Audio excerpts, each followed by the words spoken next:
మహాదేవుణ్ణు మన రక్షకుడైనటువంటి యేసుక్రీస్తు నామములో మీ అందరికీ వందనాలు తెలియజేస్తున్నాను. ఈరోజు నేను మీ ముందుకు రావడానికి గల కారణం ఏంటంటే, ఈ మధ్య ఒక సహోదరుడు నాకు కొన్ని వీడియోలు పంపించాడు. సతీ సాగమనం గురించి కొంతమంది ప్రవచనకారులు కానీ, ఈ పంతుళ్ళు ఒక ముగ్గురే మాట్లాడినటువంటి వీడియోస్ నా దగ్గరకు పంపించాడు. నేను అవి చూశాను, ఆ వీడియోలు చూశాను. అక్కడ నేను గమనించింది ఏంటంటే, ఈ పంతులు ఎవరైతే ఉన్నారో వాళ్ళు వాళ్ళ గ్రంథాల్లో ఉన్నటువంటి విషయాలని మరుగుపరిచి, లేదా ఏదైనా ఒకటి రెండు విషయాలను తీసుకొని అక్కడ ఉన్నది ఒకటైతే దానికి ఇంకొక రకంగా వక్ర భాష్యం చెప్తూ మాట్లాడినటువంటి విషయాలు కొన్ని నాకు కనపడ్డాయి. సో వాటి గురించి నిజాలు ఏంటి అనేది ప్రజలకి చెప్పాలి. గ్రంథాల ఆధారంగా, అంటే హిందువుల యొక్క ప్రామాణిక గ్రంథాల ఆధారంగా అసలు ఏం రాసి ఉంది, సతీ గురించి, సతీ సహగమనం గురించి ఏం రాసి ఉంది అనేది తెలియాలి హైందవ సహోదరులకు ముఖ్యంగా.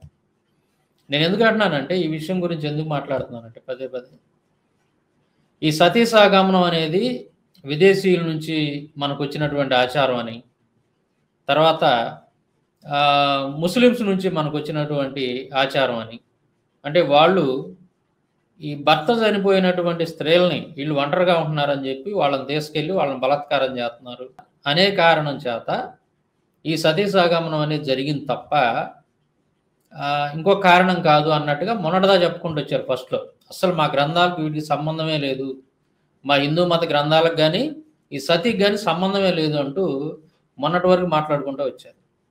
అయితే ఎప్పుడైతే సాంబశివరావు వాటి మీద పరిశోధన చేసి హిందూ మత గ్రంథాల మీద ఈ సతీ అనేది మీ గ్రంథాల్లోనే ఉందరా బాబు, మీరు సంబంధం లేదని చెప్తారేంటి, అడుగడుగున మీ గ్రంథాలు ప్రోత్సహించినవి, బెదిరించినవి, భయపెట్టినవి, ఏది స్త్రీలని ఇట్లా దారుణంగా తగలబెట్టేశారు మీరు, ఈ పాపం మీదే అని చెప్పి నేను వాళ్ళ యొక్క మత గ్రంథాల్లో నుంచి అడుగడుగున రెఫరెన్సులు తీసుకొని నేను చూపించాను అన్నింటిలో నుంచి. సో ఇప్పుడు ఈ వీడియోలు సోషల్ మీడియాలో అక్కడక్కడ కొన్ని వాళ్ళ గ్రంథాల నుంచి మనం చూపించిన రెఫరెన్సులు చూసి ఇప్పుడు వీళ్ళు ఏమంటున్నారంటే, మళ్ళీ ఫస్ట్ చెప్పినట్టు కాకుండా మళ్ళీ ఇప్పుడు ఏమంటున్నారంటే, లేదండి అక్కడక్కడ ఎక్కడో ఒక చోట ఒక సందర్భం ఉంది కానీ అది బలవంతంగా చేయమని చెప్పడం ఒక ఆజ్ఞ అయితే హిందూ మత గ్రంథాలు చెప్పలేదు అని వీళ్ళు వాదిస్తూ ఉన్నారు. సతీ సాగమనం మీరు తప్పనిసరిగా చేయవలసిందే, లేదా పతివ్రతలు చెయ్యాలి అని చెప్పి మా గ్రంథాల్లో ఎక్కడ ఆజ్ఞ లేదు అని చెప్పి వీళ్ళు మాట్లాడుతూ ఉన్నారు. సో ఎవరెవరు ఏమేమి మాట్లాడారు, అసలు ఏంది దీని గురించి అనేది మనం ఈరోజు క్షుణ్ణంగా తెలుసుకుందాం. నిజాలు మనం ఏంటనేది వాళ్ళ గ్రంథాల ఆధారంగా మనం రెఫరెన్సులు సహా నేను మీకు చూపిస్తాను చూడండి. ముందుగా ఈ పంతులు ఎవరు, అసలు ఆ సతీ సాగమనం గురించి అనేది మీకు వినిపిస్తాను చూడండి. పైశాచిక కృత్యం, రాక్షసత్వం, దురాచారం, దుష్ట సంప్రదాయం, ఇంకా ఎన్ని డిక్షనరీలో ఉన్నాయో అన్ని మాటలు అంటున్నారు. మన ధర్మశాస్త్రం ఎలా ఉంది, అందుకని కొంచెం క్రిటికల్ సమస్య కనుక రెండు మాటలు. ఎక్కడా సాగమనం కంపల్సరీగా నిర్బంధంగా శాస్త్రం చెప్పలేదు. బతికేవాణ్ణి చావమని ఎక్కడా చెప్పలేదండి. జిజీవిషేక్షతగుం సమా, నూర్ల కొద్దీ సంవత్సరాలు బతకాలనుకో, నువ్వు సూసైడ్ చేద్దామనుకుంటే ఆత్మహత్య మహాపాపం, ఇలా చెప్పిన శాస్త్రాలు సహగమనం చెయ్యమని ఎక్కడా నిర్ణయించలే. ఆల్టర్నేషన్గా రెండు చెప్పినాయి. ఉండి ధర్మ నిర్వహణ చేస్తావా, చెయ్యి, నీకు అందులోనే శరీరాన్ని వదలాలని నేను ఉండలేనంటావు, నీ ఇష్టం, నీ స్వేచ్ఛ, నీ ఫ్రీడమ్. అంతేగాని బలవంతంగా ఎవరూ చెయ్యమని లేదు. అలాగే ఉంటే సత్యవతి చేసిందా, అంబిక చేసిందా, అంబాలిక చేసిందా, వారే చేస్తే ఈ వంశవృద్ధి ఏమయ్యేది? దశరథ మహారాజు మరణిస్తే కౌసల్య చేసిందా, సుమిత్ర చేసిందా, కైక చేసిందా? చెయ్యమని వశిష్ఠుడు అన్నాడా? ఆనాడు ఈ వివాదాంశం వచ్చిందా? చేసే రోజుల్లో వివాదం లేదు, చెయ్యని రోజు అక్కర్లేని గలాట. చెయ్యమని ఎక్కడా లేదు శాస్త్రంలో, నిర్బంధమైన సాగమనం లేదు, అది పైశాచిక కృత్యం. స్వేచ్ఛ ఉన్నంత వరకు ధర్మ వ్యవహారంగా నడమని పురుషుడికి చెప్పింది శాస్త్రము, స్త్రీలకు చెప్పింది సమంగానే. అది విన్నారు కదా. ఇప్పుడు మాట్లాడినటువంటి ఆ పెద్ద ఆయన పేరు మల్లాది చంద్రశేఖర శాస్త్రి. ఈయన ప్రవచనాలు చెబుతూ ఉంటాడు. ప్రవచనాలు చెప్పే వాళ్ళందరూ కూడా పితామహుళ్ళు లాంటి ఒక అంటే ఇప్పుడు ఈ చాగంటి కోటేశ్వరరావు, గరికపాటి నరసింహరావు వీళ్ళంతా చెప్పే పద్ధతి వేరుగా ఉంటుంది. ఈయన ఏంటంటే కొద్దిగా సాహిత్యంతో, స్వర రాగాలతోటి ఇనసొంపుగా ఉంటుంది అనమాట. ఏం చెప్పేటటువంటి ప్రవచనాలు. చాలా పాత మనిషి కదా. అప్పుడప్పుడు నేను ఈయన ఏం చెబుతుంటాడా ఈ గ్రంథాల్లో రాసినటువంటి విషయాల గురించి అని చెప్పి నేను గమనిస్తూ ఉంటాను అనమాట ఇలాంటి వాళ్ళు. సరే, ఇప్పుడు ఈయన ఏం చెప్పాడంటే సతీ సహగమనం అనేది చెయ్యమని శాస్త్రాల్లో కంపల్సరీ అని చెప్పి అక్కడ లేదు అని చెప్తున్నాడు ఒక మాట. ఇంకొకటి ఏమంటున్నాడంటే సత్యవతి చేసిందా, అంబిక చేసిందా, అంబాలికి చేసిందా, అంటే ఈ కౌరవులు పాండవుల యొక్క నాయనమ్మ చేసిందా, లేదంటే వాళ్ళ మదర్స్ చేశారా? ఎవరు చేయలేదు కదా. అంటే ఇక్కడ ఈ పాండురాజు ధృతరాష్ట్రుడు యొక్క వాళ్ళ నాయనమ్మ చేయలేదు, అలాగే వాళ్ళ మదర్స్ కూడా ఎవరు చేయలేదు కదా. అలాగే రామాయణంలో కనుక చూసినట్లయితే రాముడు తల్లి కౌసల్య చేయలేదు, కైక చేయలేదు, సుమిత్ర చేయలేదు, వశిష్ఠుడు చెప్పలేదు అంటున్నాడు. అలాగే ఇంకా ఏమంటున్నాడు ఈయన, మా శాస్త్రాల్లో ఎక్కడా కూడా చెప్పలేదు ఆ విధంగా కంపల్సరీగా సహగమనం చేయాలని అని ఈయన అంటున్నాడు. ఈ ప్రవచనాలు చెప్పేటటువంటి వ్యక్తి పెద్ద ఆయన అనమాట. ఇప్పుడు లేడు, ఆయన చనిపోయాడు. సరే, ఇప్పుడు మనం పరిశీలన చేద్దాం. వీళ్ళు ఏమంటున్నారంటే ఫస్ట్ స్టార్టింగ్లో రామాయణ ప్రస్తావన తెస్తారు. సతీ సహగమనం అని మనం అన్న వెంటనే రామాయణ ప్రస్తావన తీసుకొస్తారు. రామాయణంలో దశరథుడి భార్యలు చేయలేదు కదా, దశరథుడు చనిపోతే, కాబట్టి ఇది మేము ప్రాముఖ్యత ఇవ్వలేదు దీనికి అన్నట్టుగా మాట్లాడుతూ ఉంటారు. ఒకసారి మనం రామాయణాన్ని పరిశీలన చేద్దాం. రామాయణంలో ఈ సతీ సహగమనం ప్రస్తావన ఉందా లేదా, దశరథుడు చనిపోయినప్పుడు అప్పుడు ఏం జరిగింది, వాళ్ళ భార్యలు ఏమన్నారు అనేది ఒకసారి మనం చూద్దాం. ఇక్కడ మనం గమనించినట్లయితే రాముడు తండ్రి దశరథుడు మరణించినప్పుడు రాముడు తల్లి కౌసల్య తన భర్తతో పాటు సతీ సహగమనం చేయడానికి సిద్ధపడింది. ఎక్కడ అంటే నేను ఆ సందర్భం చెబుతాను, రెఫరెన్స్ కూడా చెబుతాను, చూసుకోండి ఒకసారి. వాల్మీకి రామాయణం అయోధ్యకాండ 66వ సర్గ 12వ శ్లోకం. ఇక్కడ దశరథుడి భార్య కౌసల్య ఏమంటుందో చూడండి. పతివ్రతనైనట్టి నేను మృతి చెందిన ఈ మహారాజుతో నేడే సహగమనము చేసేదను. ఆయన శరీరంతో పాటు నా శరీరమును కూడా చితాగ్నికి ఆహుతి గావించేదను అన్నది. చితాగ్నికి ఆహుతి గావించేదను అని రాసి ఉంది ఇక్కడ చూడండి. వీళ్ళు ఏమంటున్నారంటే, ఈ పంతులు ఏమంటున్నారంటే దశరథుడు భార్య సహగమనం చేయలేదు కదా, వాళ్ళు చేయలేదు వీళ్ళు చేయలేదు అంటున్నారు. కానీ ఇక్కడ ప్రస్తావన అయితే ఉందిగా. దశరథుడి భార్య కౌసల్య, రాముడు తల్లి కౌసల్య సహగమనం చేయటానికి సిద్ధపడిందా లేదా, అది మనకు కావాల్సిన పాయింట్. ఇక్కడ చేశారా లేదని, సిద్ధపడిందా లేదా అంటే ఏంది, ఆ రోజుల్లో ఈ సతీ సహగమనం అనేటటువంటి ఆచారం అని, దురాచారం అనేది, ఈ మూఢాచారం అనేది ఉందనే కదా నమ్మకం, ఉందనే కదా అర్థం. మరి లేకపోతే ఈవిడ ఎందుకు ఈ మాట అంటది, నా భర్తతో పాటు నేను కూడా సహగమనం చేస్తాననే మాట ఎందుకంటే చూడండి, ఇక్కడ సహగమనము అంటే ఆ రోజుల్లో ఉంది కాబట్టే ఆవిడ ఆ మాట అనగలిగింది. తర్వాత చూడండి ఆ 13వ శ్లోకంలో కూడా ఏముంటుందంటే, దీనురాలైన కౌసల్య శోకార్తురాలై దశరథుని శరీరమును కౌగులించుకొని ఈ విధంగా ఏడుచుండగా, ఏ విధంగా ఏడుస్తుంది, నేను కూడా నా భర్తతో పాటే సహగమనం చేస్తానని చెప్పి ఏడుస్తా ఉంది. అంతఃపుర కార్యములందు నియుక్తులైన స్త్రీలు ఆమెను అక్కడి నుండి దూరముగా తీసుకొని పోయిరి. అది సహగమనం చేయటానికి రాముడు తల్లి సిద్ధపడింది దశరథుడితో. అయితే సిద్ధపడినప్పుడు అంతఃపుర కార్యములందు అంటే అక్కడ ఉన్నటువంటి స్త్రీలు ఎవరైతే ఉన్నారో వాళ్ళు ఆమెను అక్కడి నుంచి దూరంగా తీసుకొని పోయారు, నువ్వు సహగమనం చేయొద్దు అని. అంటే సందర్భం అనేది మనకు కనపడుతుంది. సహగమనం, సతీ సహగమనం అనేది ఆ రామాయణంలో మనకి కనపడుతుంది. రాముడు తల్లి ఏదైతే వీళ్ళు మాట్లాడుతూ ఉన్నారో, దశరథుడు భార్యలు చేయలేదు, కౌసల్య, సుమిత్ర, కైకేయి వీళ్ళెవరు కూడా చేయలేదని అంటున్నారు కదా. కానీ కౌసల్య చేయటానికి ముందుకు వచ్చింది, స్పష్టంగా చెప్పింది నేను నా భర్త సహగమనం చేస్తాను అని. కానీ వీళ్ళు చేయలేకుండా అక్కడి నుంచి దూరంగా తీసుకొని వెళ్ళినట్టుగా మనకి ఇక్కడ 13వ శ్లోకంలో కూడా కనపడుతుంది, స్పష్టంగా ఉంది. కానీ ఈ విషయం చెప్పరు వీళ్ళు ఎవరు కూడా, మీరు గమనించండి కావాలంటే. ఈ ప్రవచనాలు చెప్పేటటువంటి వాళ్ళు కానీ పంతులు ఎవరు కూడా రామాయణంలో లేదు అంటారు, కానీ రామాయణంలో రాముడు తల్లి ప్రయత్నం చేసింది. దశరథుడి భార్య కౌసల్య సహగమనం కావడానికి ప్రయత్నం చేసిందనే మాట పొరపాటును కూడా చెప్పరు వీళ్ళు. మరి ఎందుకు చెప్పరు, ఎందుకు దాచిపెట్టాల్సి వస్తుందో నాకు అర్థం కావట్లేదు. ఇది ఒక కుయుక్తి అనమాట. తర్వాత నేను ఇంకో సందర్భం చెబుతాను చూడండి, ఒక ముఖ్యమైనటువంటి సందర్భం. రామాయణ కాలంలో సతీ సహగమనం ప్రస్తావన ఉంది అని చెప్పడానికి నేను ఇంకో ఎగ్జాంపుల్ చెబుతా చూడండి. ఇక్కడ వాల్మీకి రామాయణంలో సతీ సహగమనం ప్రస్తావన ఇంకొక ఎగ్జాంపుల్ చూపిస్తాను నేను. వాల్మీకి రామాయణం ఉత్తరకాండ 17వ సర్గ 12, 13, 14 శ్లోకాలు కనుక మనం గమనించినట్లయితే, ఇక్కడ శ్లోకాలు కూడా ఇచ్చాను చూసుకోవచ్చు మీరు. ఇక్కడ ఏమని ఉంటుందంటే, ఈ సందర్భాన్ని గురించి నేను ఫస్ట్ మీకు వివరిస్తాను. ఈ సందర్భం ఏంటిదంటే, వేదవతి అనేటటువంటి ఒక కన్య తపస్సు చేస్తూ ఉంటుంది, హిమాలయ పర్వతాల దగ్గర తపస్సు చేస్తూ ఉంటుంది. అప్పుడు రావణాసురుడు ఈ సంచారం చేస్తూ ఈమెను చూస్తాడనమాట. చూసి ఆవిడ దగ్గరికి వెళ్ళి రావణాసురుడు ఏమంటాడంటే, తపస్సు చేస్తున్నటువంటి వేదవతి అనేటువంటి ఒక స్త్రీతోటి చెప్తా ఉంటాడు. ఏమని చెప్తాడంటే, నీలాంటి అందమైనటువంటి స్త్రీలు తపస్సు చేయకూడదు, మీరు ఈ పురుషుల యొక్క కామ కోరికలు తీరుస్తూ ఉండాలి తప్ప, ఎంజాయ్ చేస్తూ ఉండాలి తప్ప, మీరు ఇలాంటి తపస్సులు చేయకూడదు నీలాంటి కన్యలు అని చెప్పేసి కొంచెం ఆయన అవమానకరంగా ఇబ్బందికరంగా మాట్లాడుతూ ఉంటాడు. అప్పుడు ఆ సందర్భంలో ఆ వేదవతి అనేటువంటి స్త్రీ మాట్లాడుతున్నటువంటి సందర్భం ఇది. వేదవతి అంటే ఎవరో కాదు, సీత యొక్క పూర్వజన్మ అనమాట. వేదవతి అంటే సీత యొక్క పూర్వజన్మ అనమాట. సీత పుట్టక ముందు, అంతకుముందు జన్మ ఏదైతే ఉందో ఆ జన్మలో ఆవిడ వేదవతి.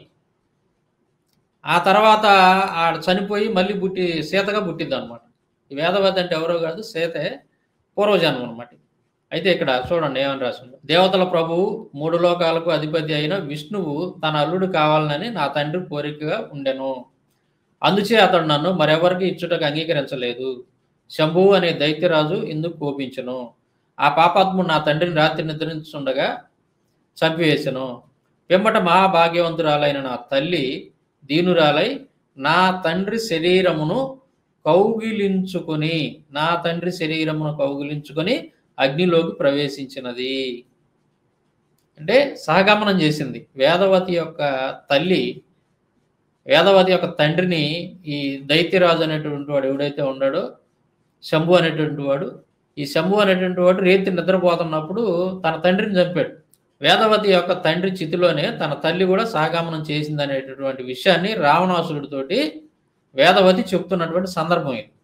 అంటే ఏంది, రామాయణంలో ఈ సతీ సహగమనం ప్రస్తావన అనేది ఉంది, చేసినట్టుగా కూడా ఉంది.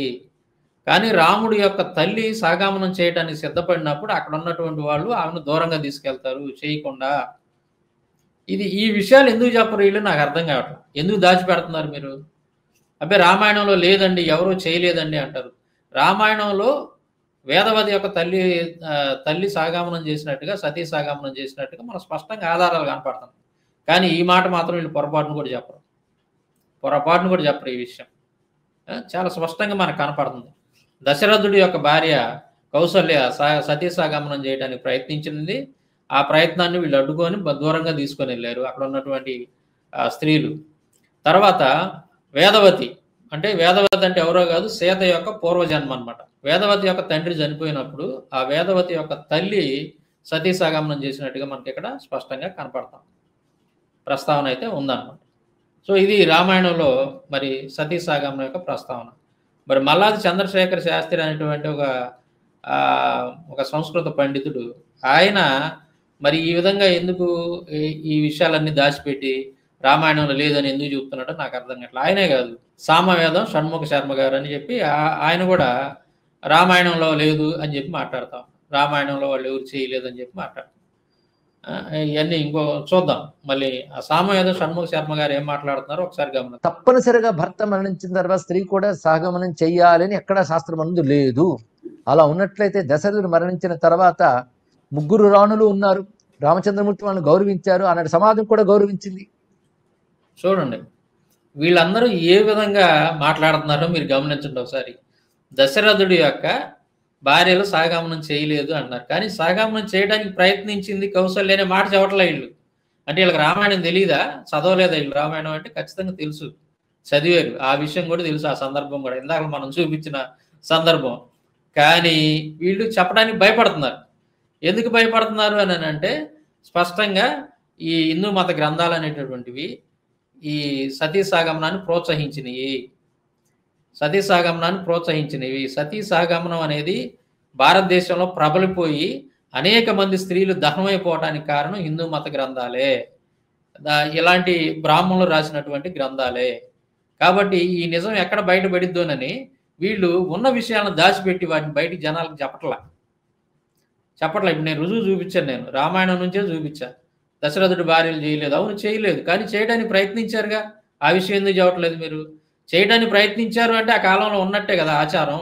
ఆ దురాచారం, ఆ దుర్మార్గమైనటువంటి ఆచారం, స్త్రీలని అమాయకులైనటువంటి అభాగ్యులైనటువంటి స్త్రీలను దారుణంగా బతికుండగానే నిప్పుల్లో మంటలేసి తగలబెట్టినటువంటి దుర్మార్గమైన ఆచారం, ఆ పాపం అనేది మరి ఆ కాలంలో ఉందనే కదా మీ నమ్మకం ప్రకారం. మీరు మీరు మీరు నమ్ముతున్నారులే రామాయణం అనేటటువంటిది అది నిజంగా జరిగింది కాదు, అదంతా కూడా ఒక చందమామ బాలమిత్ర కథలు లాంటివి అవన్నీ కూడా. కానీ మీరు నమ్ముతున్నారు కదా, సో మీ నమ్మకాన్ని ప్రశ్నిస్తున్నాను నేను. ఆ కాలంలో ఉన్నట్టే కదా మరి అప్పుడు అక్కడ ఆ ప్రస్తావన వచ్చింది అని అంటే సహగమనం చేయడానికి ప్రయత్నించింది రాముడి తల్లి అంటే ఉన్నట్టే కదా. వేదవతి యొక్క తల్లి కూడా చేసింది కదా సహగమనం. తర్వాత ఏనండి ఈయన ఏమంటున్నాడు, కానీ సతీ సహగమనం లాంటి అంశములు ఉన్న కాలంలోనే అది తప్పనిసరి విధిగా మాత్రం లేదు, ఆచారముగా లేదు. ఇది గ్రహించవలసింది. సతీ సహగమన ఆచారం కాదు. అదేవిధంగా పాండురాజు మరణించిన తర్వాత మాద్రి సహగమనం చేసింది కానీ కుంతీదేవి చేయలేదు. తెలుసుకోవాల్సినది అంటే సహగమనం అనేది ఒక ఐచ్ఛికం, అంతేగాని అది బలవంతంగా ఎవరు చేసేది కాదు. ఐచ్ఛికం అన్నప్పుడు కూడా అది ఆత్మహత్య వంటిది కాదు. దానికి కొన్ని పద్ధతులు ఉన్నాయి. భర్త పట్ల అగాధమైన ప్రేమ కలిగి ఆయన అనుసరించి వెళ్ళాలి అని, ఆయనతో పాటు ఉత్తమ లోకాలకు వెళ్ళాలి అని అనుసరించడం సతీ సహగమనంలో ఆ స్త్రీ యొక్క ప్రత్యేకమైన వ్యక్తిత్వం. అది పాతివ్రత్యంలో ఒకానొక భాగం, అంతేగాని పతివ్రతలందరూ అగ్నిలో పడిపోవాలని లేదు. దానికి ఒక ప్రత్యేకత ఉన్నది. ఇది దానికి సంసిద్ధులై దానికి తగ్గ వ్యక్తిత్వం ఉన్నటువంటి వారు సహజంగా చేస్తారే తప్ప, వాళ్ళు ఐచ్ఛికంగా చేస్తారు తప్ప నిర్బంధమందులో ఏమీ లేదు. ఇది గ్రహించాలి. అలా వెళ్ళిన వారు సద్గతులకు వెళతారని మాత్రం శాస్త్రం చెప్తున్నది. అలా వెళ్ళిన వారు భర్తతో పాటు ఉత్తమ లోకాలకు వెళతారు అని చెప్పారే తప్ప ఇది చేసి తీరాల్సిన ఆచారంగా చెప్పలేదు.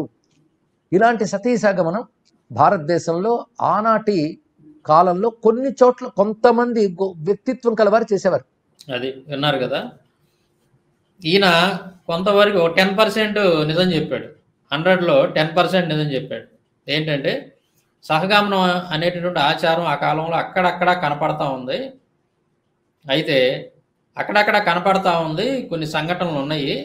అలా చేసినటువంటి వాళ్ళు, భర్తతో ఆ విధంగా సహగమనం చేసినటువంటి వాళ్ళు ఉత్తమ లోకాలకు వెళతారు అని చెప్పి ఉంది అనేటువంటి మాట ఈయన మాట్లాడాడు. దానికి మనం ఒప్పుకోవచ్చు. ఈయన ఈ విషయం ఈ 10% నిజం చెప్పాడు. కానీ ఈయన చెప్పిన అబద్ధం ఏంటంటే అసలు కంపల్సరీగా చెయ్యాలి అనేటువంటి నియమం అయితే ఏమీ లేదు అని చెప్పి ఈయన మాట్లాడుతూ ఉంటాం. కొన్ని మనం పరిశీలన చేద్దాం. ఆ హిందూ మత గ్రంథాల్లో రాసినటువంటి సంఘటనలు కొన్ని పరిశీలన చేద్దాం, మీకు అర్థమైంది.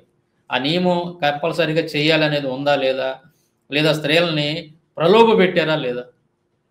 అంటే సహగమనం కనుక చేస్తే, స్త్రీ తన భర్తతో పాటు సహగమనం చేస్తే తర్వాత భర్త చేసినటువంటి పాపాలన్నీ కూడా తొలగిపోయి, ఒకవేళ భర్త పాపాత్ముడై ఆ పాపాల వలన అతను నరకంలో శిక్ష అనుభవించాల్సినటువంటి పరిస్థితి కనుక వస్తే, అటువంటి సందర్భంలో ఈ భార్య కనుక సహగమనం చేస్తే భర్త యొక్క పాపాలన్నీ కూడా నశించి ఇద్దరు కలిసి స్వర్గంలో 3,50,00,000 సంవత్సరాలు చక్కగా స్వర్గ సుఖాలు అనుభవిస్తూ ఉంటారు అని చెప్పి రాశారు. ఇది ప్రలోభ పెట్టడం అవునా కాదా చెప్పండి. ఇది స్త్రీలు మరి ఏం ఆలోచిస్తారు మీ విధంగా రాసినప్పుడు? ఎమోషనల్గా ఉంటారు. భర్త చనిపోయినప్పుడు వాళ్ళంతా ఎమోషనల్గా ఉంటారు. నేను కూడా మరి నా భర్తతో పాటు తగలబడిపోతే మేమిద్దరం కలిసి ఖమ్మంగా స్వర్గంలో ఉండొచ్చు, నా భర్త నరకానికి పోకుండా నేను రక్షించుకోవచ్చు అనేటటువంటి ఆలోచనలు కలిగే విధంగా మీరు గ్రంథాలు రాశారు. అందుకని సహగమనాలు ఎక్కువగా జరిగినాయి ఆ రోజు. అంటే మీరు ప్రలోభ పెట్టడం ఒకటి, భర్త యొక్క పాపాల నుంచి కూడా నువ్వు విడిపించిన దాని అవుతావని చెప్పేసి లేనిపోయినవన్నీ కూడా చెప్పారు. ఒకటి, పతివ్రతలా కనుక అయితే మీరు నీ భర్తతో పాటు నువ్వు కూడా తగలబడిపోవాలా అనే విధంగా రాశారు గ్రంథాలు. మీరు పతివ్రత కనుక అయితే ఆవిడ భర్తతో పాటు తగలబడిపోద్ది అని రాశారు మీరు. అంటే దాన్ని బట్టి ఏమనుకుంటారు స్త్రీలు, అమ్మో ఇప్పుడు నేను నా భర్తతో పాటు సహగమనం చేయకపోతే నేను పతివ్రతను కాదా, పతివ్రతను కాదని చెప్పేసి అనుకుంటారేమో జనాలు అనేటటువంటి ఆ ఉద్దేశంతో కూడా తనకి ఇష్టం లేకపోయినా సరే బలవంతంగా అయినా సరే ఆత్మహత్య చేసుకున్నట్టుగా చిత్తులో ప్రవేశించేటువంటి అవకాశం ఉంది. ఆ విధంగా రాసుకున్నారు. నేను అన్ని రెఫరెన్స్‌లన్నీ చూపిస్తాను. నేను నా సొంత మాటలు చెప్పట్లా. అంతేకాదు భర్తతో పాటు సహగమనం చేయనటువంటి స్త్రీ ఆవిడ నరకానికి పోయిద్దని, ఆ తర్వాత జన్మలు కూడా దుష్ట జన్మలు ఎత్తిద్దని చెప్పేసి, నీచమైన జన్మలు ఎత్తిద్దని చెప్పేసి రాసుకున్నారు మీ గ్రంథాలు.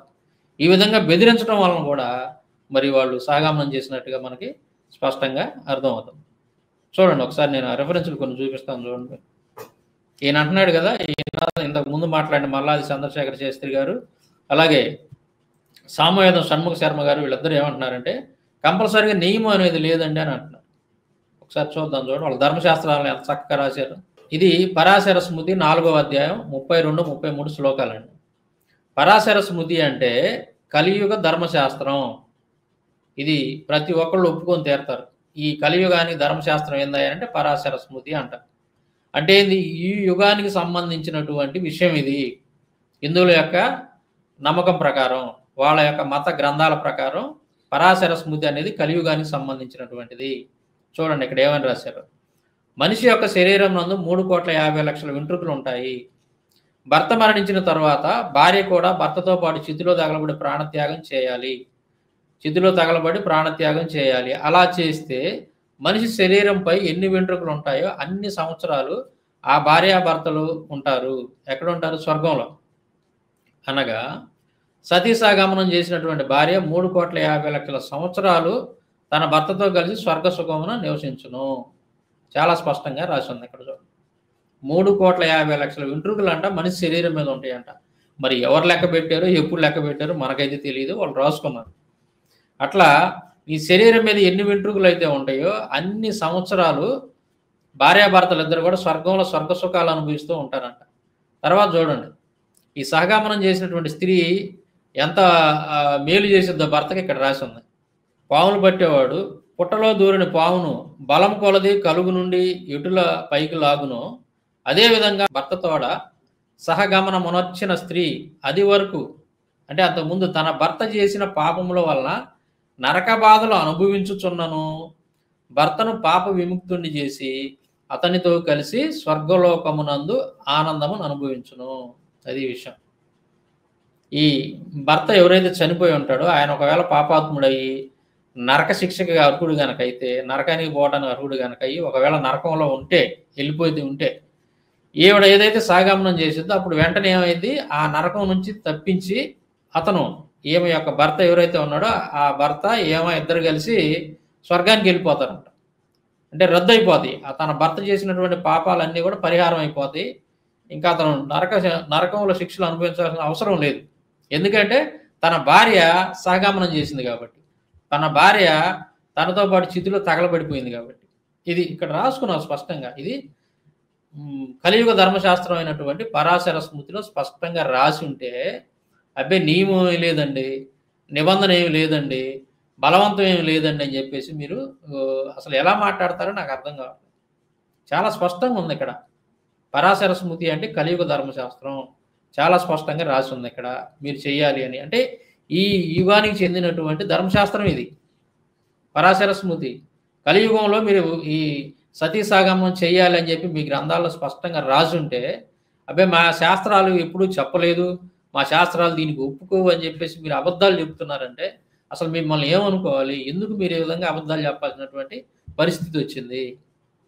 ఇదిగో పరాశర స్మృతిలో ఈ విధంగా ఉంది, ఈ ధర్మశాస్త్రంలో ఈ విధంగా రాసి ఉందని దీని గురించి ఎందుకు మాట్లాడరు? మీరు ఎందుకు దాచిపెడుతున్నారు ఇలాంటివన్నీ?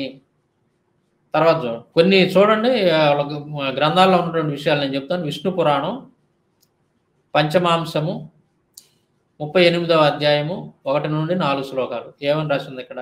శ్రీ పరాశరుడిట్టనియే అర్జునుడు బలరామకృష్ణుల మృతదేహములను చూసి సంస్కారము గావించను. కృష్ణుడి భార్యలు రుక్మిణితో సహా 8 మంది భార్యలు కృష్ణుడి మృత శరీరమును కౌగిలించుకొని అగ్ని ప్రవేశం చేసిరి.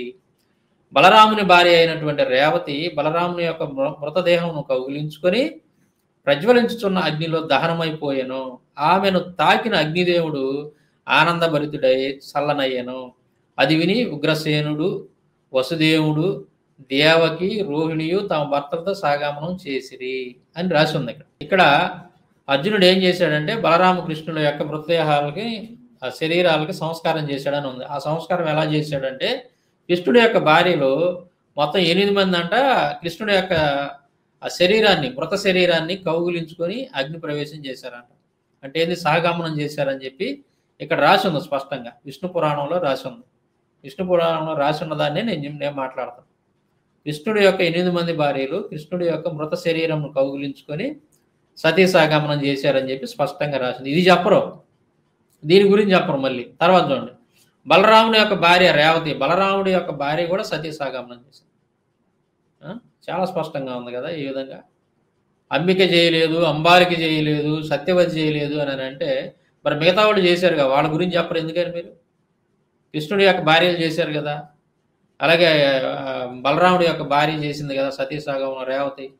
అలాగే కృష్ణుడి యొక్క కోడళ్ళందరూ కూడా సతీ సహగమనం చేశారు కదా, కృష్ణుడి యొక్క కోడళ్ళు అందరూ చేశారు కదా. మరి దాని గురించి ఎందుకు మాట్లాడరు మీరు? అవి ఎందుకు దాచిపెడుతున్నారు? తర్వాత చూడండి, ఇక్కడ చూడండి, నారద పురాణం ఉత్తరార్ధం 30వ అధ్యాయం 85, 86, 87 శ్లోకాలు. ఇక్కడ చూడండి ఏముందో, ఎన్నో సుకృతములు చేసిన స్త్రీ మాత్రమే భర్తతో తన శరీరమును కూడా దహింపజేసుకొని వైకుంఠమును చేరును. ఎన్నో సుకృతములు చేసిన స్త్రీ మాత్రమే భర్తతో తన శరీరమును కూడా దహింపజేసుకొని వైకుంఠమును చేరును. ఐశ్వర్యమునందు దేహమునందు ఆశ కలిగిన స్త్రీ యమలోకము చేరి అక్కడ నరక బాధలు అనుభవించిన తర్వాత అనేక దుష్ట జన్మలను పొందును. నారద పురాణంలో ఇక్కడ ఏ విధంగా బెదిరిస్తున్నారో చూడండి. సతీ సహగమనం చేయనటువంటి స్త్రీల పరిస్థితి ఏంటి అనేది చూస్తున్నాడు ఇక్కడ. మీరు నీ భర్తతో పాటు నీ శరీరాన్ని కూడా దహనం చేసుకుంటే నువ్వు ఎన్నో సుకృతములు చేసినటువంటి స్త్రీవి, నువ్వు చాలా పవిత్రురాలివి, నువ్వు ఎంత గొప్ప స్త్రీవి అని చెప్పి చెబుతున్నాడు ఇక్కడ. ఒకవేళ నువ్వు గనక సహగమనం చేయకపోతే నీ ఐశ్వర్యం నందు లేదా నీ దేహం నందు ఆశ కలిగిన స్త్రీ ఒకవేళ నువ్వు సహగమనం కనుక చేయకుండా ఆగుతూనే ఉంటే యమలోకం చేరి అంట ఏది చనిపోయిన తర్వాత అక్కడ నరక బాధలు అనుభవించిన తర్వాత అనేక దుష్ట జన్మలను పొందును. అర్థమైందా మీకు? అనేక దుష్ట జన్మలు పొందును అంటే ఏంది? ఇక్కడ భయపెడుతున్నాడు అనమాట. నువ్వు కనుక నీ భర్తతో పాటు సహగమనం కాకపోతే తర్వాత నువ్వు యమలోకానికి పోతావు, అక్కడ నరకానికి వెళ్ళిపోతావు, ఆ నరక బాధలు అనుభవిస్తావు, ఆ తర్వాత అనేక దుష్ట జన్మలను పొందుతావు అని చెప్పేసి స్పష్టంగా రాసి ఉంది. నారద పురాణం ఉత్తరార్ధం 30వ అధ్యాయం 85, 86, 87 శ్లోకాలు చాలా స్పష్టంగా చెప్తాం. స్కంద పురాణం కాశీఖండం పూర్వభాగం 4వ అధ్యాయం 53 నుండి 59 శ్లోకాలు మనం గమనించినట్లయితే, భార్య భర్తను ఎల్లప్పుడూ అనుసరించాలి. నీడ శరీరాన్ని అనుసరించినట్లు, కాంతి చంద్రుడిని అనుసరించినట్లు, మేఘాన్ని మెరుపు అనుసరించినట్లు భార్య భర్తను అనుసరించాలి. అది భార్య భర్తను అనుసరించాలి. అనుసరించాలంటే ఏంది? అన్ని విషయాల్లోనూ అనుసరించాలి. ఎట్లా? ఒకవేళ భర్త కనుక చనిపోతే భర్తతో పాటు నువ్వు కూడా వెళ్ళిపోవాలి, ఉండకూడదు, నువ్వు విడిగా ఉండకూడదు. అది దీని అర్థం. ఇక్కడ చూడండి, ఒక స్త్రీ తన భర్తను ఇంటి నుండి శ్మశాన వాటిక వరకు సంతోషంగా అనుసరిస్తే భర్తతో పాటు తాను కూడా చితిలోకి ప్రవేశించడానికి అనమాట దీని అర్థం. ఆమె ఖచ్చితంగా అడుగడుగున అశ్వమేధ యాగం యొక్క ఫలాన్ని పొందుతుంది. అంటే భర్త యొక్క శవంతో పాటు శ్మశానానికి వెళ్ళాలి, ఏది? సహగమనం కావటానికి. అలా వెళ్ళేటటువంటి స్త్రీలు అశ్వమేధ యాగం చేస్తే ఎంత ఫలితం, ఎంత పుణ్యం అయితే వస్తుందో అంత పుణ్యం వచ్చిందా. ఆ తర్వాత చూడండి, పామును పట్టేవాడు పామును పుట్ట నుండి బయటికి లాగినట్టు సహగమనం చేసినటువంటి స్త్రీ తన భర్తను మృత్యుదేవత నుండి విడిపించి స్వర్గానికి తీసుకొని వెళుతుంది. భర్త పాపాత్ముడైనా సరే పతివ్రత అయిన భార్యను చూసి యమభటులు ఆమె భర్తను వదిలిపెట్టి పారిపోతాడు. అది ఇక్కడ కంటిన్యూషన్ శ్లోకాలు అనమాట ఇవన్నీ కూడా. ఏదైతే స్త్రీ భర్తతో పాటు సహగమనం చేసిందో అంటే ఆ చితిలో పడి తగలబడిపోద్దో అప్పుడంట భర్త ఎంత పాపాత్ముడైనా సరే ఆ పాపానికి నరకానికి వెళ్లకుండా ఈ భార్య ఏం చేసిద్ది? స్వర్గానికి తీసుకొని పోయిద్దంట. తర్వాత యమభటులు కూడా అంట ఆమెను చూసి పారిపోతారంట తమ భర్తను వదిలిపెట్టేసి. ఎందుకు? ఆవిడ చితిలో పడి తగలబడిపోయింది కాబట్టి. ఇట్లాగా ఇవన్నీ రాసినప్పుడు మరి స్త్రీలు ఏం చేస్తారు చెప్పండి? వాళ్ళ మైండ్ ఏ విధంగా ఉంటుంది? మీరు ఇవన్నీ రాశారు కాబట్టే కదా వాళ్ళకి ఇష్టం లేకపోయినా సరే బలవంతంగానే చనిపోయింది. ఎందుకు? చితిలో తగలబడి.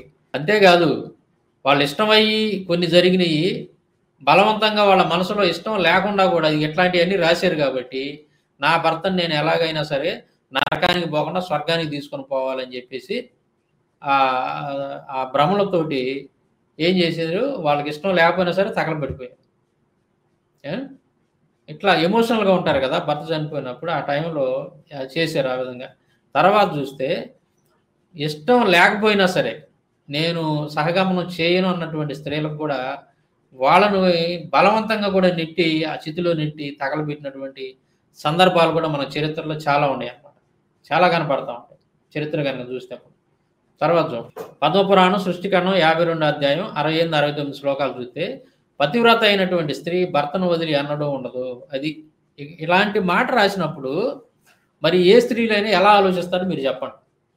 పతివ్రత అయినటువంటి స్త్రీ భర్తను వదిలి అన్నడం ఉండదు. భర్తను వదిలిపెట్టి ఉంది అని అంటే ఆవిడ పతివ్రత కాదు. సో ఇప్పుడు స్త్రీలు ఎలా ఆలోచిస్తారు భర్త చనిపోయినప్పుడు? చూడండి మీరు ఒకసారి. భర్త విదేశాల్లో మరణించినను తాను అగ్నిలో ప్రవేశించి మరణించాలి. చూడండి ఎంత దారుణంగా రాశారు. ఒకవేళ భర్త ఏదన్నా వ్యాపార నిమిత్తం విదేశాలకు వెళ్ళి అక్కడ చనిపోయాడు, ఆ భర్త చనిపోయాడు అనేటువంటి వార్త ఏమో తెలిస్తే ఏం చేయాలి? ఈవిడ బ్రతికి ఉండకూడదు భూమి మీద. ఏం చేయాలి? అగ్నిలో ప్రవేశించి మరణించాలంట. దీనిని ఏమంటారంటే, అంటే భర్త ఒక చోట, భార్య ఒక చోట, భర్త చావు విషయం తెలిసి భార్య కూడా మరణించాలనేటువంటి విషయాన్ని ఇక్కడ ఏమనొచ్చు అంటే అనుగమనము అంటారు దీన్ని. అదేమో భర్తతో కలిసి చేసేదేమో సహగమనం, సతీ సహగమనం. ఒకే స్థితి మీద ఇద్దరు తగలబడిపోవడం. ఇదేంది, భర్త ఎక్కడో చనిపోయాడు, ఇంకా భర్త ఇక్కడ తీసుకురావడానికి కుదరదు, లేదా అక్కడే దహనం చేశారు, అక్కడే అంత్యక్రియలు అయినాయి అనుకోండి. అప్పుడు ఆ స్త్రీ ఏం చేయాలి? ఆవిడ బ్రతికుండకూడదు భూమి మీద. ఏం చేయాలి? అక్కడ ఆవిడ ఒక అగ్నిని ఏర్పాటు చేసుకొని, చితిని ఏర్పాటు చేసుకొని దాంట్లో దూకి చనిపోవాలన్నమాట. ఇది స్పష్టంగా రాసి ఉంది ఇక్కడ. దీనివల్ల భార్యాభర్తలు ఇరువురు స్వర్గమును పొందుతారు. ఇలా చేస్తేనంట ఎక్కడో విదేశాల్లో చనిపోయినటువంటి భర్త, ఇంటి దగ్గర చచ్చిపోయినటువంటి ఈవిడ ఇద్దరు కలిసి ఏం చేస్తారు? స్వర్గానికి వెళ్తారని చెప్పి రాసి ఉంది. పద్మపురాణం సృష్టికరణం 52 అధ్యాయం 68, 69 శ్లోకాలు చాలా క్లియర్గా ఇచ్చాను చూడండి. భర్త మరణించినచో బ్రాహ్మణ స్త్రీ సాగమనం చేయరాదు, ఇతర స్త్రీలు సాగమనం చేయవచ్చు. ఇది బ్రహ్మశాసనము. బ్రహ్మశాసనం అంటే ఇక్కడ ఇంక మళ్ళీ ఏం చెబుతున్నారు? బ్రాహ్మణ స్త్రీలు సాగమనం చేయకూడదంట. బ్రాహ్మణ స్త్రీలు కూడా సాగమనం చేయొచ్చు అని కొన్ని చోట్ల చదివాను నేను. కానీ ఇక్కడ పద్మపురాణంలో ఏం రాశారంటే బ్రాహ్మణ స్త్రీ సాగమనం చేయకూడదు, ఇతర వర్ణాల స్త్రీలు సాగమనం చేయొచ్చు అని మాత్రం ఇక్కడ రాసి ఉంది. ఇతర స్త్రీలు సాగమనం చేయొచ్చు అని బ్రహ్మశాసనం అంటే ఇది శాసనం. వీళ్ళు ఏమంటున్నారు? మాకు తప్పనిసరిగా చేయాలనేటటువంటి ఒక నిబంధన అయితే లేదు అని చెబుతున్నారు కదా. బ్రహ్మశాసనం ఉందా ఇక్కడ? ఏంది? బ్రాహ్మణ స్త్రీలు అనేటువంటి వాళ్ళు సాగమనం చేయకూడదు, కానీ ఇతర స్త్రీలు మాత్రం సాగమనం చేయాలని చెప్పేసి రాసి ఉందంట. ఇక్కడే ఉంది, స్పష్టంగా రాసి. తర్వాత చూడండి, ఇది వృద్ధహారిత స్మృతి 8వ అధ్యాయం 198 నుండి 203 శ్లోకాల్లో ఏముందో చూస్తే ఇక్కడ చూడండి. చనిపోయిన తన భర్త యొక్క శరీరాన్ని కౌగిలించుకొని అతని యొక్క చితిలో పడి కాలిపోయినటువంటి స్త్రీ శ్రీహరి వెంట లక్ష్మీదేవి వలె వెన్నట్టిపోతుంది. భర్త బ్రహ్మహత్య చేసిన వాడు, లేదా సురాపానం చేసిన వాడు, లేదా ఎన్ని పాపాలు చేసినా అతడితో పాటు భార్య కూడా చితిలో పడి తగలబడిపోతే అటువంటి స్త్రీ తన భర్త చేసిన పాపాల నుండి విముక్తి కలిగించి పవిత్రుని చేసి స్వర్గానికి తీసుకొని పోతుంది. ఇది ఇందాక మనం చెప్పుకున్నాం కదా. ఇలా సాగమనం కనుక చేస్తే ముందు భర్తని నరకానికి పోకుండా స్వర్గానికి తీసుకొని పోయిద్దంట. ఏడు కూడా తగలబడిపోతే, బతికొండగానే తగలబడిపోతే. పతివ్రతలు అయినటువంటి స్త్రీలకు భర్త చితిలో దూకి చనిపోవడం కన్నా మరొక ధర్మం లేదు. ఇది వేరే ధర్మం అనేది లేదు. ఏంటంటే మీరు పతివ్రతలు కనుక అయితే మీ భర్తలు చనిపోయినప్పుడు మీరు కూడా ఆ చితిలోనే పడి తగలబడిపోవాలి. దీనికి మించినటువంటి ధర్మం లేదు, ఇంకో ధర్మం లేదని చెప్పేసి చెప్తా ఉన్నారు. విష్ణు భక్తుడైనటువంటి భర్త శరీరము వెంట చితిలో మరణించిన స్త్రీ పరమయోగులు ఏ లోకానికి పోతారో అట్టి పవిత్రమైనటువంటి విష్ణు లోకానికి వెళుతుంది. భర్త చనిపోయిన వేళ భార్య రజస్వల అయినట్టయితే స్నానం చేసి శుద్ధురాలై చితాగ్నిలో ప్రవేశిస్తుంది. ఒకవేళ భర్త చనిపోయే టయానికి గనక భర్త చనిపోయినప్పుడు గనక భార్యకి పీరియడ్స్ కనుక వస్తే ఏం చేయాలో? స్నానం చేసి వచ్చి చితాగ్నిలో ప్రవేశించాలి. భర్తతో పాటు వచ్చి తగలబడిపోవాలి. ఇక్కడ చూడండి, పతివ్రతలు కనుక అయితే మీరు మీ యొక్క భర్త చితిలో దూకి చనిపోవాలని చెప్పేసి అది ఒక ధర్మం అని చెప్పేసి క్లియర్గా చెబుతూ ఉంది. ఇక్కడ మరొక ధర్మం లేదు, దానికి మించినటువంటి మరొక ధర్మం లేదని చాలా క్లియర్గా వృద్ధహారిత స్మృతిలో ఉంది. మరి స్మృతుల్లో ఉంది కదా, చాలా స్పష్టంగా ఉంది కదా. అదనమాట, చూశారు కదా, చాలా స్పష్టంగా కూడా అలా గ్రంథాల్లో అడుగడుగున సతీ సహగమనాన్ని ప్రోత్సహిస్తూ ఉన్నాయి. తర్వాత కనుక మీరు గమనించినట్లయితే ఈ మధ్య సంతోష్ ఘనాపాటి అని చెప్పి ఒక అతను మాట్లాడుతూ ఉన్నాడు.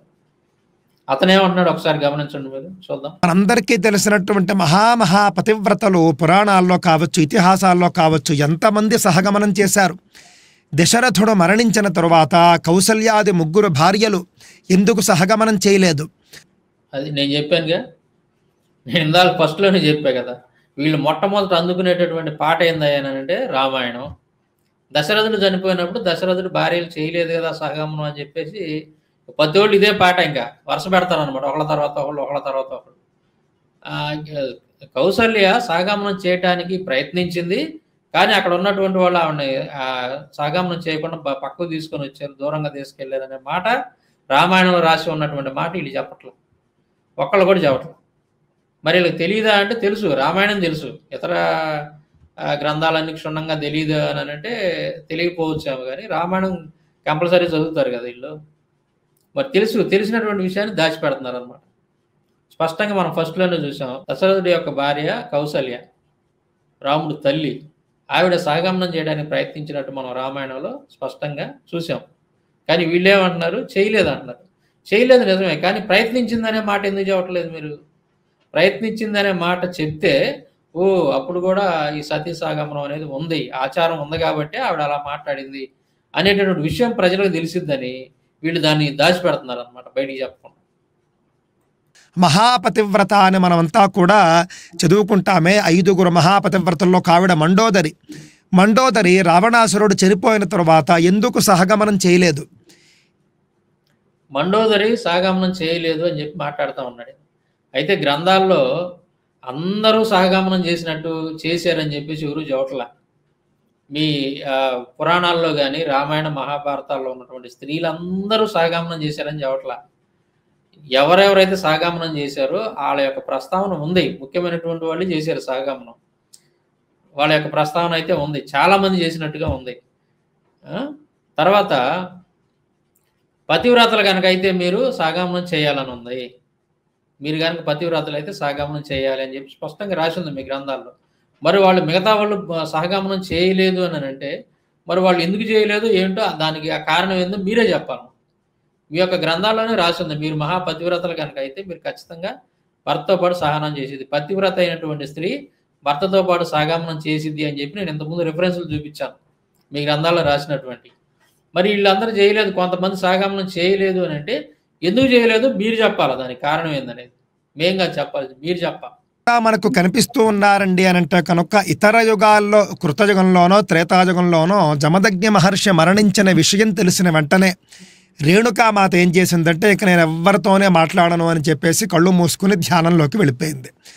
ఆవిడ మహాతపస్విని మహాపతివ్రత కాబట్టి యోగాగ్నిలో దగ్ధమైపోయింది. ఇతను ఏం చెప్తున్నాడు చూడండి, రేణుక అంటే ఎవరు, జమదగ్ని యొక్క భార్య రేణుక యోగాగ్నిలో దహనమైపోయింది అని చెప్పేసి చెప్తున్నాడు. యోగాగ్నిలో ఆవిడ చితాగ్నిలో కాలిపోయినట్టుగా మనకి బ్రహ్మవైవర్త పురాణంలో చాలా స్పష్టంగా రాసి ఉంటుంది. బ్రహ్మవైవర్త పురాణంలో ఈ విషయం చాలా స్పష్టంగా రాసి ఉంటుంది. యోగాగ్నిలో మరణించినట్టు ఉండదు, చితాగ్నిలో అంటే తన భర్తని కౌగిలించుకొని చితిలో తగలబడి చచ్చిపోయినట్టుగా ఉంటుంది మనకి. అక్కడ కనుక మనం చూసినట్లయితే తన కొడుకే చితికి నిప్పు పెట్టినట్టుగా ఉంటుంది. అంటే ఎవరు, తన కొడుకు పరశురాముడు, తన తండ్రి చనిపోయాడు కదా, ఎవరు చనిపోయింది, జమదగ్నిని ఒళ్ళో పెట్టుకొని తన తల్లి చితి మీద కూర్చుంటే అప్పుడు పరశురాముడు ఆ చితికి నిప్పు పెట్టినట్టుగా మనకు కనపడతా ఉంటుంది, చితిలో తగలబడి చచ్చిపోయినట్టుగా ఉంటుంది తప్ప యోగాగ్నిలో చనిపోయినట్టుగా ఉండదు. అక్కడ సతీ సహగమనం చేయని వాళ్ళకి వాళ్ళు ఏదో నరకాలకి వెళ్ళిపోతారని కానీ ఏదో పాపాలు వస్తాయని కానీ ఏమీ చెప్పబడలేదు.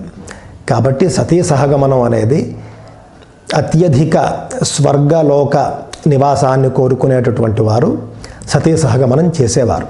ఇతను ఏమంటున్నాడు, సతీ సహగమనం చేయనటువంటి వాళ్ళకి పాపాలు వస్తాయని కానీ లేదా వాళ్ళు ఆ స్త్రీలు నరకానికి పోతారని కానీ లేదు అని చెప్పి అతను అంటున్నాడు కదా. ఒకసారి నేను స్క్రీన్ మీద పెడతా చూడండి. ఇక్కడ చూడండి, నారద పురాణంలో ఏం రాశారో చూడండి. నారద పురాణం ఉత్తరార్ధం 30వ అధ్యాయం 85, 86, 87 శ్లోకాలు కనుక మనం చూసినట్లయితే, ఎన్నో సుకృతములు చేసినటువంటి స్త్రీ మాత్రమే భర్తతో తన శరీరమును కూడా దహింపజేసుకుని వైకుంఠమును చేరును. ఐశ్వర్యమునందు గాని దేహమునందు గాని ఆశ కలిగిన స్త్రీ. ఇక్కడ ఇదేంటంటే ఐశ్వర్యమునందు దేహమునందు కనుక ఆశ కలిగినటువంటి స్త్రీ అంటే ఏంది? భర్తతో పాటు చనిపోకుండా, భర్తతో పాటు చితిలో పడి తగలబడిపోకుండా ఉన్నటువంటి స్త్రీలు వీళ్ళు. ఎవరు వీళ్ళు? ఐశ్వర్యమునందు కానీ దేహమునందు కానీ ఆశ కలిగి ఉన్నటువంటి స్త్రీలు యమలోకంలో చేరి అక్కడ నరక బాధలు అనుభవించిన తర్వాత అనేక దుష్ట జన్మలను పొందును. స్పష్టంగా ఉందా ఇక్కడ? ఇక్కడ ఏమనుంది? భర్తతో తన శరీరమును దహింపు చేసుకున్న వాళ్ళే వైకుంఠానికి వెళ్తారంట. అలా కాకుండా ఐశ్వర్యమునందు కానీ దేహమునందు కానీ ఆశ కలిగిన స్త్రీ యమలోకంలో చేరి అక్కడ నరక బాధలు అనిపిస్తుంది. చాలా స్పష్టంగా ఉంటుంది. మరి సంతోష్ ఘనపాటి అనేటువంటి పంతులేంది ఎలా మాట్లాడతాడు? నరకానికి పోతారని కానీ అది పాపం అని కానీ ఎక్కడా లేదని చెప్తున్నాడు. ఇక నరకానికి పోతారని ఉంది కదా చాలా స్పష్టంగా. భర్తతో పాటు తగలబడలేదు, నువ్వు ఆంతనే ఉండవు. ఐశ్వర్యనందో లేదా నీ శరీరం దహించుకోవడానికి ఇష్టపడక, తర్వాత ఏదో భూమి మీద ఉండి ఐశ్వర్యం ఇదంతా కూడా అనుభవించాలనేటువంటి ఆశ కలిగి కనుక నువ్వు బతికి ఉంటే, భర్తతో పాటు చనిపోకుండా బతికుంటే నువ్వేం చేస్తావంటే తర్వాత నువ్వు చనిపోయిన తర్వాత యమలోకానికి పోయి అక్కడ నరక బాధలు అనుభవిస్తావు అని చెప్పి, నరక బాధలు అనుభవించిన తర్వాత మళ్ళీ తర్వాత పుట్టేటటువంటి జన్మలు కూడా అంట దుష్ట జన్మలు పొందిద్దంట. ఇంత స్పష్టంగా మీరు రాసుకొని ఎక్కడ లేదండి మరి ఇట్లా నరకానికి పోతారని కానీ, ఒకవేళ సహగమనం చేయనటువంటి స్త్రీలు అలా చేయకపోతే పాపం అని కానీ ఎక్కడా లేదని చెప్పేసి మీరు మాట్లాడుతూ ఉన్నారు సంతోష్ ఘనపాటి గారు. ఎందుకు ఇవన్నీ కూడా మీరు దాచిపెట్టి, ఇంకా ఇయే కాదు ఇంకా చాలా విషయాలు అన్టచబిలిటీ గురించి కానీ, సతీ సాగమనం గురించి, బాల్య వివాహాల గురించి, అదేవిధంగా ఆ స్త్రీలను ఏ విధంగా కించపరిచి దారుణంగా వాళ్ళని నీచాతి నీచంగా వాళ్ళ గురించి రాయబడినాయో ఈ హిందూ మత గ్రంథాల్లో, వాటన్నిటిని కూడా నేను ఒక చోట చేర్చాను అనమాట. కొన్ని వందల రెఫరెన్స్లు ఇచ్చి ఇది మనువాద ధర్మం అని చెప్పేసి నేను రాసినటువంటి ఈ పుస్తకంలో రెండు వాల్యూమ్స్ రాశాను. ఈ పుస్తకంలోనైతే వాల్యూమ్ నెంబర్ 1లో నేను ఈ సతీ సాగమనం గురించి రాశాను. దాదాపు 40 రెఫరెన్స్లు ఇచ్చి ఎక్కడెక్కడ వాళ్ళ గ్రంథాల్లో ఉందో మొత్తం అన్నింటిలో క్లియర్గా రెఫరెన్స్లు సహా ఇచ్చాను అనమాట. శ్లోకాలు, తాత్పర్యం అన్ని రెఫరెన్స్లు సహా ఇచ్చాను అనమాట ఈ గ్రంథంలో. ఎందుకంటే ఈ విధంగానే ఆడ ఉన్నది ఒకటైతే, హిందూ మత గ్రంథాల్లో ఉన్నది ఒకటైతే, వీళ్ళు ఏంటంటే వాటన్నిటిని కూడా దాచిపెట్టి చరిత్రను వక్రీకరించి ఆ విదేశీయులు వచ్చి నన్ను బలవంతం చేస్తారు కాబట్టి లేదా నన్ను పాడు చేస్తారని చెప్పేసి ఈ స్త్రీలంట భర్త చనిపోయినప్పుడు వాళ్ళతో పాటు తగలబడి చనిపోయారంట. అసలు చరిత్రను ఎలా వక్రీకరిస్తున్నారో చూడండి, ఎంత దుర్మార్గంగా మాట్లాడుతున్నారో చూడండి. మరి అలాంటప్పుడు మీ గ్రంథాలు ఎందుకు రాసుకున్నారు? మీ యొక్క మత గ్రంథాల్లో, మీ యొక్క పురాణాల్లో కానీ, ధర్మశాస్త్రాల్లో కానీ, ఇంకా అనేక చోట్ల రామాయణ మహాభారతాల్లో కానీ మీరు ఎందుకు రాసుకున్నారు? ఈ విషయాలన్నీ ఉన్నాయి కదా. సతీసాగమనం అంటే చేసినటువంటి వాళ్ళు భర్తను తీసుకొని పుణ్యలోకాలకు పోతారని, ఒకళ్ళు చేయకపోతే మాత్రం ఆ స్త్రీ తర్వాత నరకానికి వెళ్ళిపోద్దని, ఆ తర్వాత దుష్ట జన్మలు అనుభవించిద్దని, తర్వాత దుష్ట జన్మలు పొందిద్దని ఇలాగా రాసుకున్నారు కదా మీరు. మరి మీ గ్రంథాలు ఎందుకు రాసుకున్నారు? అవన్నీ కూడా అలా రాశారు కాబట్టి కొన్ని సంవత్సరాల తరబడి, కొన్ని వందల సంవత్సరాలు, వేల సంవత్సరాలు స్త్రీల్ని దారుణంగా తగలబెట్టేశారు. మీ యొక్క మత గ్రంథాల్లో రాసుకున్నారు కాబట్టి రాసి స్త్రీ జాతిని దారుణంగా తగలబెట్టారు. అందుకే గరికపాటి నరసింహరావు గారు ప్రసంగంలో ఆయన భావోద్వేగానికి గురయ్యాడు. స్త్రీలను మేము దారుణంగా మిమ్మల్ని హింసించామమ్మా, మమ్మల్ని క్షమించండి అని చెప్పి 2 చేతులు దండం పెట్టాడు గరికపాటి నరసింహరావు గారు. మీరు స్త్రీలను చాలా దారుణంగా అణిచివేశారు, స్త్రీ జాతికి ఘోరమైనటువంటి అపకారం చేశారు, మీరు వారికి అన్యాయం చేశారు. మీరు ఈ తప్పులను ఒప్పుకొని చంపలేసుకోండి. బ్రాహ్మణులు లేదా ఈ గ్రంథాలు రాసినటువంటి వాళ్ళు ఎవరైతే ఉన్నారో మీరు చేసినటువంటి తప్పుల్ని, పూర్వం రోజుల్లో చేసినటువంటి తప్పులను ఒప్పుకొని చంపలేసుకొని మా తప్పు అయిపోయిందని క్షమాపణ కోరాల్సింది పోయి అస్సలు మా గ్రంథాలు దాన్ని సమర్థించవండి అని చెప్పి మీరు చేసిన పాపాలను తీసుకెళ్ళి ఎవరో విదేశీయులను ఎత్తినేస్తున్నారా? ఇది ఎంతవరకు కరెక్ట్? మీ మనస్సాక్షి అనేది పనిచేయట్లేదా? మీకు మనస్సాక్షి అనేది కొంచెమైనా పనిచేయట్లేదా మీకు? ఎందుకు తప్పించుకుంటున్నారు? మీరు గ్రంథాల్లో ఉన్న వాటిని చెప్పకుండా ఎందుకు దాచిపెడుతున్నారు? 1 కాదు 2 కాదు, దాదాపు 40 రెఫరెన్స్లు ఈ గ్రంథాల్లో రాశాను. ఏది సతీసాగమనాథ్ ఓన్లీ. అంతేకాదు స్త్రీల విషయంలో స్త్రీలని ఎంత దుర్మార్గంగా అణిచివేశారో వితంతువుల గురించి అయితే మరీ దారుణం. వితంతువుల గురించి మీరు ఏ విధంగా వితంతువులను మీరు హింసించారో వాటన్నిటిని కూడా నేను రెఫరెన్స్ సహా వివరించాను ఈ పుస్తకాన్ని. చాలా క్లియర్గా ఇచ్చాను. ఎందుకంటే మీరు ఈ విధంగా వక్రీకరణ చేస్తున్నారు. మీరు ఉన్నది ఒకటైతే ఇంకో రకంగా ఇప్పుడు వచ్చేటటువంటి తరానికి, ఇప్పుడున్నటువంటి జనరేషన్కి మీరు నిజాలు తెలియనీయకుండా లేనిపోయిన అబద్ధాలు చెప్తూ చరిత్రను వక్రీకరించి మీ గ్రంథాల్లో ఉన్న విషయాలన్నింటిని కూడా దాచిపెట్టి ఇది మనకు సంబంధం లేదు, మన గ్రంథాలు వీటిని ప్రోత్సహించట్లేదని చెప్పి లేనిపోయిన అబద్ధాలు చెప్పి మీరు చేసిన పాపాలన్నింటినీ తీసుకెళ్ళి, మీరు స్త్రీలకు చేసినటువంటి దుర్మార్గాన్ని తీసుకెళ్ళి, స్త్రీలకు చేసినటువంటి అన్యాయాన్ని తీసుకెళ్ళి మీరు ఏం చేస్తున్నారు? వేరే వాడిని ఎత్తిన వేస్తున్నారు అనమాట, విదేశీయులను ఎత్తిన వేస్తున్నారు. మరి మీ గ్రంథాల్లో మీ వాళ్ళంతా చేశారు కదా. మీరు దేవుళ్ళుగా పిలవబడినటువంటి దేవతలుగా పిలవబడినటువంటి దేవుళ్ళు పిలవబడినటువంటి చనిపోయినప్పుడు వాళ్ళ భార్యలు చేశారు కదా. వీటి గురించి ఎందుకు చెప్పరు? వీటి గురించి ఎందుకు మాట్లాడరు? ఇది ఎందుకు ఉందో మీ గ్రంథాలు? కాబట్టి సహోదరులు, ముఖ్యంగా ఐదో సహోదరులు నిజాలు తెలుసుకోండి. ఇలాంటి వాళ్ళు ఇక వాళ్ళు ఏదో పంతుళ్ళు కదా అని చెప్పేసి ఏది చెప్తే అదే నిజమని నమ్మకాకండి. పరిశీలించండి, మీ గ్రంథాల్లో ఏం రాసింది అనేది మీరు చదవండి, సత్యాన్ని తెలుసుకోండి, సత్యాన్ని నమ్మండి. సత్యం మిమ్మల్ని స్వతంత్రులుగా చేస్తుంది. Thank you.